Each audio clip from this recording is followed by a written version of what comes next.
პიტერ დე ჰოხის ეს ნამუშევარი 1663 წელს არის შექმნილი.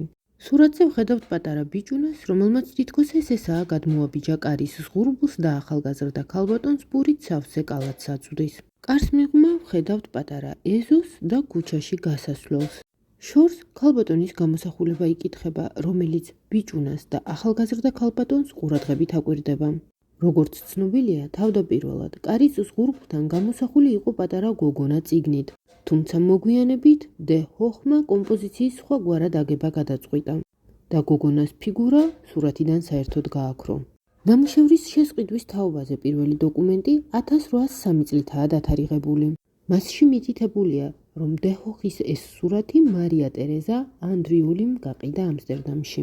1865 წელს ის ბარონ ვან ბრინენ ვან გრუთლინცისგან რიჩარდ სეიმურ კონვეიმ ჰერტფორდის მეოთხე მარკიზმა შეიძინა.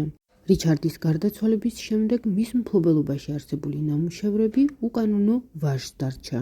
მოგვიანებით მისმა მეუღლემ ქმრის გარდაცვალების შემდეგ მთელი ეს კოლექცია სახელმწიფოს გადასცა.